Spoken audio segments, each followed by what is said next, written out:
Hi everyone, it's Natalie, and today I'm going to be doing what's like my new favorite eye look right now, and also trying out some products from FWEE. Actually, it's not trying out. I've used them quite a few times already, so I have pretty solidified opinions. I'm just going to start with my usual base routine. So I really had wanted to try it for a while because the brand FWEE is very like trendy and viral in general. Like I feel like there's 1 million viral videos of someone like squishing the pudding pot or the jelly pot or whatever, and like I made one too. Like it is like very enticing. I think the brand really went viral because the special packaging. It's unique packaging to the brand. It's not like packaging that you see over and over again, just recolored.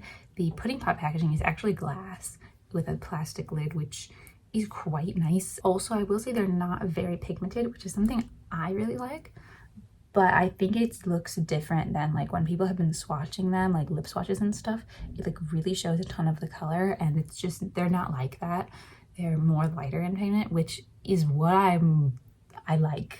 So I'm not like upset about that, but if you were looking for something that was like really high pigment, you would probably be disappointed. Also, out of all the reviews I've seen, not a single person has mentioned that both of these products have a decently strong scent and like a unique scent. I've never smelled it from any other beauty product, including K-beauty products. The pudding pot has the smell of like sweet tarts. It like is distinctly sour. I actually really like it. And it's not too strong. It only maybe lingers for a little while. On the lips, it like doesn't really linger at all, and there's no taste. But on the cheeks, you can kind of smell it. The jelly pot though smells like sour candy, just in general sour candy, different than like much sweeter, more sour candy. And it's very strong. You're like hit in the face with it, like it's really strong, and it definitely lingers, especially on the cheek. Like you'll smell that for a while. I powder just like where I usually powder, which is like kind of around my nose and under my eyes. I don't powder on the cheek, so like you can keep that in mind that I am going to be applying cream products just to an unpowdered cheek that pretty much just has like Glossier Perfecting Skin Tint and a little tiny bit of stretch concealer on it. Also, what I purchased that I used in this eye look that I fell in love with is these Desaturated shadows. They're made in Italy, so I thought they would be like dupes for the Pat McGrath shadows. The pans are about the size of a penny. It looks so small in my hand because I have really large hands, but generally like it is small. If I'm comparing it to like other palettes, the Raw Man palettes are bigger than this. And like if we're gonna compare it to Pat McGrath, obviously the Pat McGrath palettes are like 3 times the price. I paid $16 for this, and these Pat McGrath quads, I want to say they were $60 or something. It looks very puny and baby. And like the Pat McGrath pans are huge. These are like the size of her mothership palette pans, right? These are the actual quads that I used, and like in the look I used these 3 quads. The Raw Man quad, size comparison because I love the Raw Man quads, and the Vizier quad, which is, oops, I hate this packaging, more like similar in packaging size with the like larger pans. And the Vizier pans are not too small. This isn't like the mini pan size. They have pans are like even smaller than this. This look kind of starts off similar to the look that I did in my mauve makeup look, where I take like a mauve tone shadow. I think I used like just this palette in that look, but I'm actually gonna start with the Vizier Art palette. The one here that looks kind of gray, but it's actually very like purple, and just put that in the crease. This is a Rephr 01. It's my favorite, just like put a large wash of color on type brush. Because a shade like this is sort of close to my skin tone, right? It's like the natural shadow type shade on my face. You can just kind of blend it willy-nilly. And the Vizier shadows are just so good for that. Like, I love these mattes. The shadows are like, they're fine. But the mattes are like, they just blend so easy, and you can really like do anything with them. Like I just use my finger to kind of rub it in. I'm making sure to leave the inner third blank because that's where we're gonna put the lime green color, and then just using like the tip of the brush I can just like put some of this on my lower lash line. It's just like really light and mild, so it's not very much. but it gives that structural base for the rest of the look. When I did that look, I used the dark shade down here to then like beef up the outer corner a little, and I did a liner with a Pat McGrath matte, build in the outer corner just a little bit. I really like these round shadows. I use them a ton, but they are that K-beauty formula that's just like softer and doesn't build, so it really just depends on what you're looking for. I think they're very good for like washing the crease or over the lid, and I love using them as crease shades because when you have very fair skin, it is hard to find crease shades that aren't just so intense. So just built that outer corner up a little bit, just got a little bit more strength of color in there. When I did this look, I used Pat McGrath Extreme Aubergine as the liner. When I first did this look, I used this shade as the liner, this Extreme Aubergine from Pat McGrath, and I did really like that, and now that I'm looking at it, I'm gonna do it again. This is a Rephr 23, which if you like doing little detailed like shadow liners like this is the brush for a shadow liner. It just gets in the lashes so well because it's so tiny, and like their normal pencil brush I also really love. I have like multiple of them. It's the 03, but look at it. You can get so much more precision, it's crazy. How I do the shadow liner to really get the crisp look is I load up a good amount of product on the very tip, and then following the line of my lower lash line, that angle there, I just continue that as though it were a curve. Because following the lower lash line brings the eye out a little bit and avoids the crease. That's why I like shadow liner. It's so forgiving. You can just kind of like mess it up and then rub it away if you need to. And then you can make the liner as thick as you want. If you want more of the cat eye, you can really connect it at a strong angle to the rest of the line. Or what I like doing is just a little bit like a swoop in, just because it adds a little bit more defining to the outer corner. It is better to do this with like a firmer shadow. So like the Pat McGrath shadows are okay for it. They have a little bit of like powdery kick up, so maybe not the best, but I think like a Sydney Grace, like a dark Sydney Grace shadow is really good for it. The Lethal Cosmetics shadows I like for it. Natasha Denona is really good because Natasha Denona shadows are so intense. They look like darker on the lid than they do in the pan, and so you can really get a lot out of it. And because I'm following the natural line of my lower lash line, they look even. Like, sure, they don't look perfectly even, but like my eyes aren't perfectly even enough.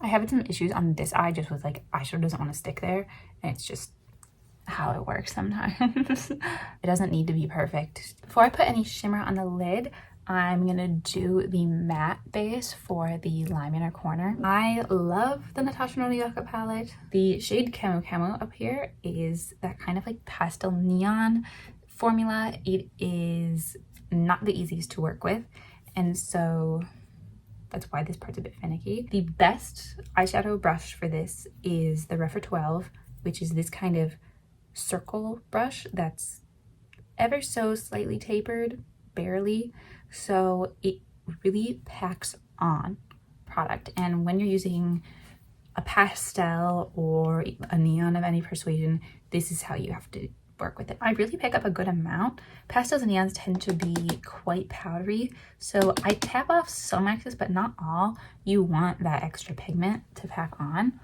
And then it's going in the inner corner, like inner third, this like the swoopy part of the crease. So I just look down and keep picking up more and pressing it in. These types of shade as well, they look basically white in the pan, like they have a lot of white pigment to them, but they definitely darken a lot on the skin just because of moisture, and like your skin isn't white. If you wanted it to like really intensely pop, you could put a little white eyeliner down, some white base or something. So it's really packed on now, it's really in there, and it's very smooth and even and just like bright. You don't really want to blend it into the purple because it will turn brown. Yellow and purple make brown, so it'll get a little bit muddy at that intersection. So I just kind of taper it off. They maybe overlap like a smidge, so it looks a little bit warm right there, but that's about it. Then I'm gonna put the shadow on the lid. I actually think this is one thing I'm changing from when I did the look before. I'm gonna put a little glitter primer on. This is the NYX glitter glue. As that kind of dries down a little bit, I'll talk a bit about these Desik shadows. So they are that kind of baked formula like the Pat McGrath shades. They're made in Italy like the Pat McGrath shades. They're basically the same kind of texture in the pan. These I'd say do not have as much pigment as the Pat McGrath ones. Pat McGrath ones are like kapow. These ones are, maybe this one down here does. This one is like the sparkliest out of them all. They all kind of are pink. So that's the only things that like, they all kind of have some persuasion of pink shimmer. It's different shades of pink, but they're all like sort of pink. I am using the purpley one. This one is purpley. Putting that on my lid.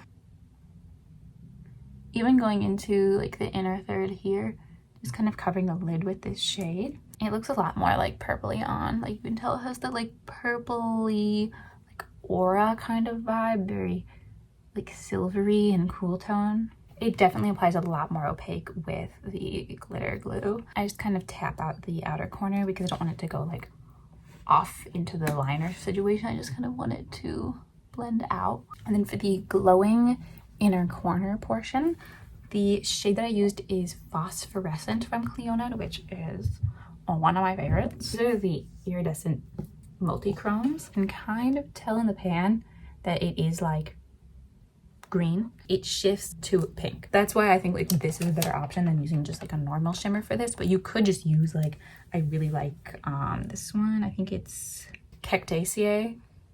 It's just like a normal shimmer that's neon green, like this, like that matches the Chemo shade really nicely. You can just use something like that. I like to use almost like a smudging brush. This one's an old one. Short smudgy brush works fine. It picks up the shadow so well.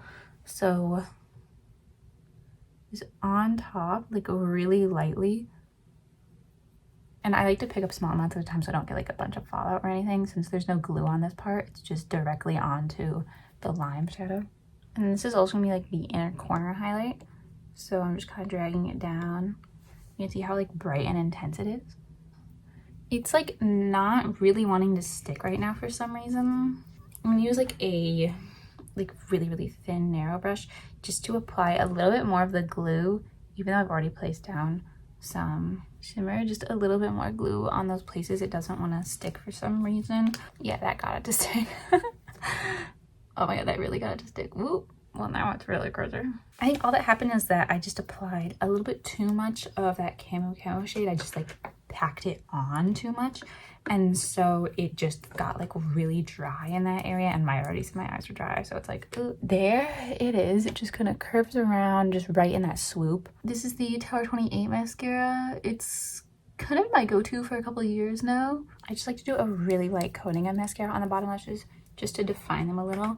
My eyelashes are naturally like not that dark considering how dark my hair is, and so just adding a little bit just to like add that small bit of definition, not really to get like a bottom lash. So that's this eye look.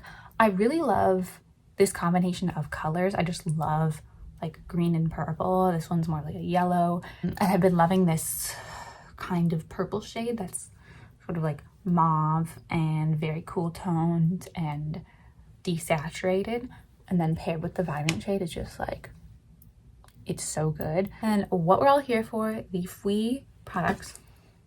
First of all, size comparison. They are about the size I thought they would be. The Jelly Pot on its own, this one's in the shade Cream Tea. It's one of the lighter shades, and I was really attracted to the shade because it looked so just like desaturated and yummy.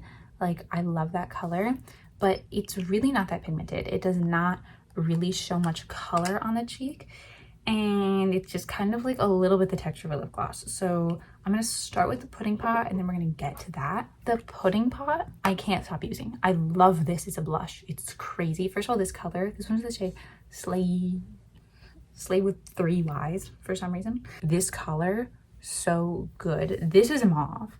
People are like calling things mauve that aren't mauve, like the REM Beauty blush. Hello. The REM Beauty blush You can tell in the swatch how warm that is. It's warm, it's rusty, it's red. And then the Slay Pudding Pot, which first of all, love the amount of pigment in this. It's really like light and easy to blend.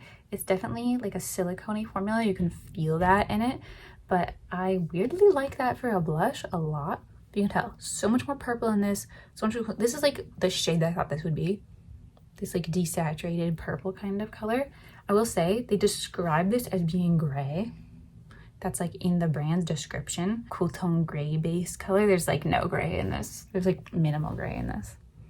Generally, it seems to be that these are more vibrant in person than they appear in the official swatches. You'd think that the color this dark would not really work as a blush on me, but you can tell just because the pigment is that silicone smooth texture, it really does. I mean, I can't, this REM beauty brush is so good for applying creams, it's crazy. I just kind of tap it in here a little.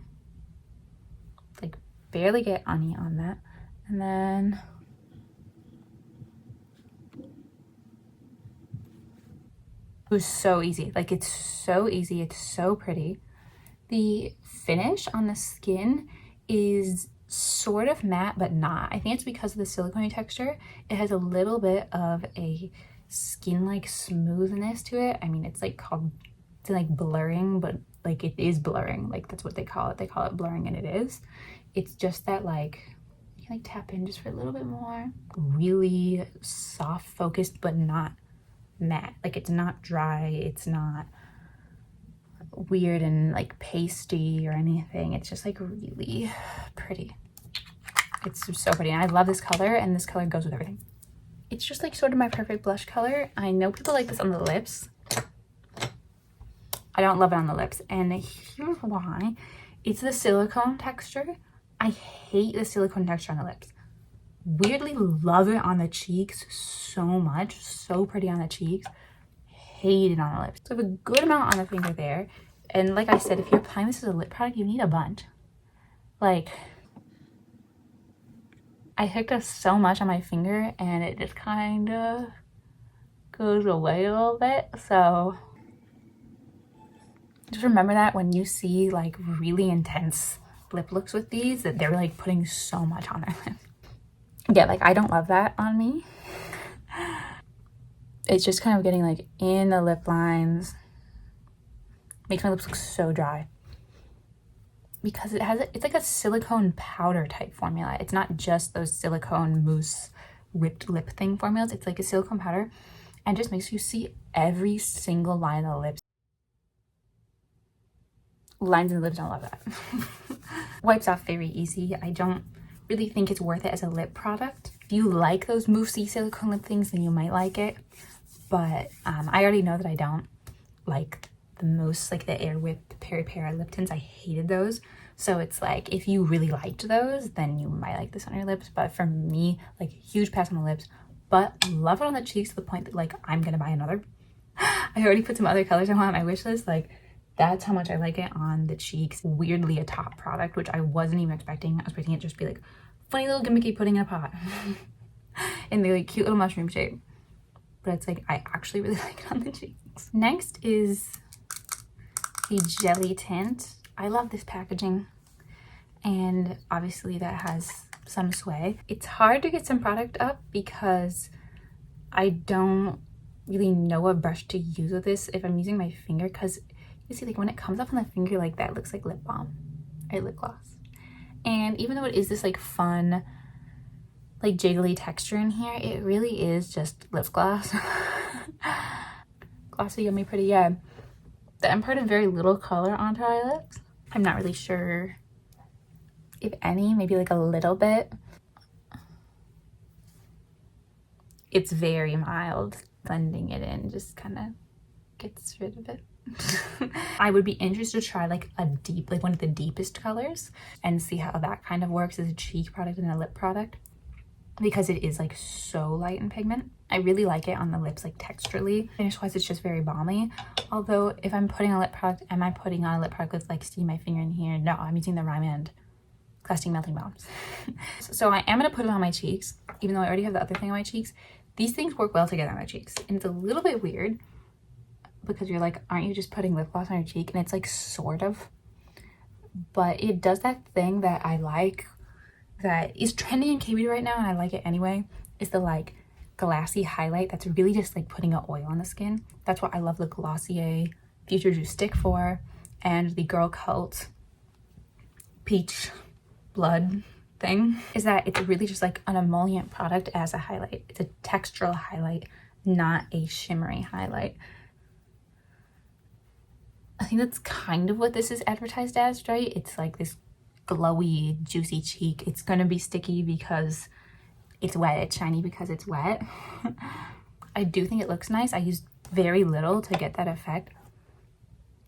Is it like necessary for that? Not really. It's nice though. They do have one of these that has like clear base with shimmer in it that I think is even more suited to that kind of look. Although if the shimmers are big, then it kind of defeats the purpose because then you just have random glitter on your face. So I can't speak to how that one is. It is just this like texture on the face that is almost like just a wet shininess. It's like adding dew to the skin. I don't know if this is the best product for it. That's why I'm kind of like, it depends what you're looking for. It's not a bad product. It's just like a little bit more of a gimmick than the pudding one is. Like the pudding one is real. Like I thought it was a gimmick and it wasn't. It's like a real product that is actually so good. The jelly one feels a little bit like maybe it's a gimmick. I don't know. I do feel like after applying it, like my skin, the skin on my cheeks looks like so like healthy, like juicy, glowing on the high point where I put it. But like we're getting stick. We're getting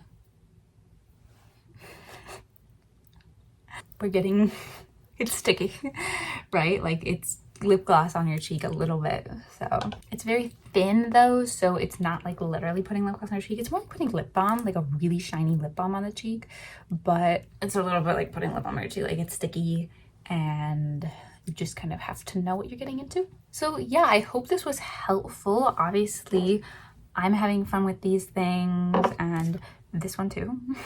I really hoped that you liked the eye look as well. I love this eye look and it was just mesmerizing me when I did it the other day. So I hope you guys like this and thank you so much for watching and I'll see you next time.